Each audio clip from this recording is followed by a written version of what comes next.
संत रामपाल जी महाराज के शिष्यों के साथ कई सारे चमत्कार होते रहते हैं, परंतु इस बार एक सम्मान समारोह के दौरान संत रामपाल जी महाराज ने एक पत्रकार के साथ भी चमत्कार कर दिया। आइए उस घटना से रूबरू होते हैं।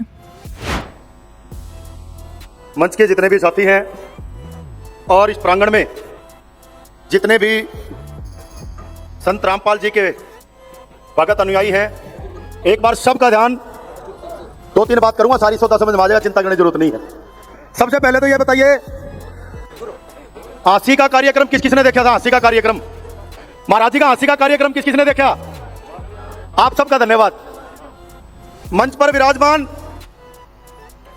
अभी अभी हमारे बीच में पहुंचे हमारे बड़े भाई और विधानसभा के अंदर बहुत जबरदस्त आवाज आप लोगों की उठाने वाले और आपके इलाके की सेवा कर रहे बादली हल्के से बड़े भाई कुलदीप वत्स जी, सामने बैठे संत रामपाल महाराज जी के सभी भक्तगण और मंचाधीन सिंह सरदारी। मैं 2-3 बातों में ये सारी चीज आपको समझा देता हूं। एक बात तो यह समझा दूं कि आजकल पब्लिक के अंदर, दुनिया के अंदर एक प्रचलन है कि बहम बाड़नीय संत बहुत हैं।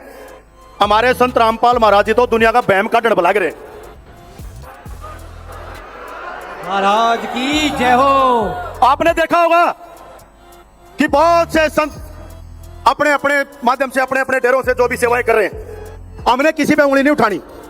हमने तो यह बताना है कि इस गरीब की नबज, जमींदार की नबज, इस देश की मट्टी की खुशबू और इस हरियाणा प्रदेश का विकास कैसे होता है, उसका पूरा का पूरा ज्ञान समेट के और इन भक्तों में डाल के महाराज जी ने आपको यहां भेजा है।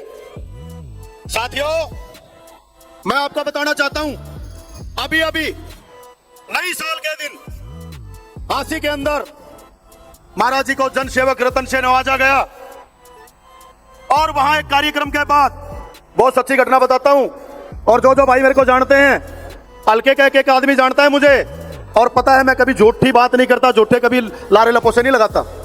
अभी अभी वहां कार्यक्रम हुआ और वो धरती इतनी पवित्र हो गई, ये पत्रकार लिखना इस बात को, क्योंकि एक पत्रकार ने लाइव हमारे वहां संत रामपाल जी महाराज की शक्ति देखी है। क्या हुआ कि जब कार्यक्रम से अगले दिन मीडिया के बहुत से भाई मेरा इंटरव्यू लेने आए, कार्यक्रम बहुत अच्छा हुआ भाई हांसी का, और इंटरव्यू लेते लेते वो पत्रकार भाई का ड्रोन काम नहीं कर रहा था और मैं किसी दूसरे चैनल पे इंटरव्यू दे रहा था, तो कई देर वो ठीक नहीं होया। तो हमारे एक भाई संदीप हैं, तो बोले भाई इस पत्रकार का बेचारा का ड्रोन काम नहीं कर रहा और कई देर से दुखी है, ये इंटरव्यू कैसे ले। मैं बोले भाई ये धरती पवित्र हो चुकी है, इस पत्रकार से एक बात की रिक्वेस्ट करता हूं, और मेरा वीडियो उसके अंदर वायरल है और वीडियो में मैंने दिखाया उसको लाइव। मैं बोला पत्रकार जी आपने एक बात कहनी भूल गए, नहीं तो इस पे ड्रोन चल जाता। बोला बताओ। मैंने नीचे से हाथ करके ऊपर की ओर किया, मैं बोलो सत साहेब। और कमाल की बात, ऐसे बोलते ही बिगड़ा हुआ ड्रोन भी अपनी वीडियो लेने लग गया। यार इससे बढ़िया क्या लाइव चाहिए आप लोगों को। पंडित सतगुरु रामपाल जी भगवान जी की जय हो। और हमें किसी को समझाना नहीं है, मैंने पहले भी बताया है, पहले दुनिया शिवलोक से चलती थी और अब वो 1 तारीख के बाद तो बिल्कुल निश्चिंत हो गया है कि दुनिया आगे सतलोक से चलने वाली है। किसी का भ्रम हो तो रखते रहियो।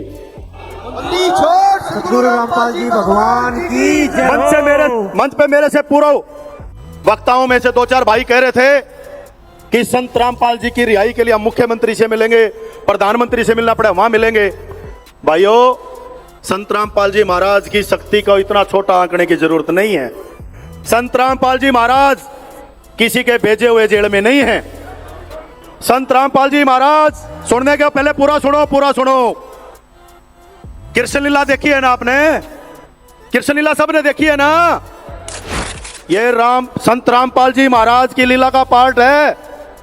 संत रामपाल जी महाराज को कोई जेल में नहीं रख सकता, उनकी लीला का पार्ट है। वो आने वाली दुनिया का इतिहास उस जेल में बैठ के लिख रहे हैं, यह विश्वास मैं आपको दिला रहा हूं।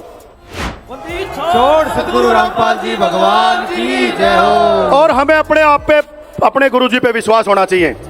कोई भी मंच से आज के बाद कोई छोटी बात नहीं करेगा कि संत रामपाल जी महाराज की रिहाई हो। रिहाई तो दोषी की होती है, संत रामपाल जी महाराज को तो हिंदुस्तान की सभी जितनी भी अदालतें हैं उनको बरी करके बाहर भेजना पड़ेगा, उनकी शक्ति देखनी पड़ेगी। बंदी छोड़ सतगुरु रामपाल जी भगवान की जय। आज बहुत से वक्ता है हमारे पास, बस इतनी ही बात कहना चाहूंगा कि जो हमारे जमींदारों की सेवा संत रामपाल जी महाराज ने की है, और मेरा जमींदार बहुत जबरदस्त साहसी है, वो किसी की सेवा या संत रामपाल जी महाराज का धन्यवाद करने से चूक नहीं सकते। इसलिए इस अपार जनसभा में देख रहा हूं मैं, जहां जहां देखा है लाखों की तादाद में लोग, इसको कहते हैं कि शक्ति का जो प्रभाव है वो लोगों के दिलों में संत रामपाल जी महाराज का बैठ चुका है। और मैं एक बात कहना चाहूंगा भाइयों, कोई कुछ बोलता रहे, संत रामपाल जी महाराज ने जो जो सेवाएं की हैं वो सेवाएं इतिहास के अंदर दर्ज होंगी, और सबको आने वाले टाइम में मानना पड़ेगा कि ये सेवा कोई आम सेवा नहीं है, ये आने वाले इतिहास की सेवा है। इसके लिए मैं आपका सबका पुनः आभारी हूं। और आप सबने आसी में भी जाके समागम देखा, यहां भी आपने सबने हाजिरी दी। जो धन्यवाद करता है, जो सेवा ले जाना जानता है, जो धन्यवाद करता है, उसी की भगवान सुनता है। और संत रामपाल महाराज जी ने भी आपकी सुनी, आगे आने वाले टाइम में भी मंच के माध्यम से मैं आप लोगों के लिए भी मेरी तरफ से संत रामपाल जी महाराज के चरणों में वंदन करता हूं, और आशा करता हूं कि संत रामपाल जी महाराज का आशीर्वाद आप पे बना रहेगा और कोई समस्या आपके भविष्य में नहीं आने वाली। आपका बहुत बहुत धन्यवाद।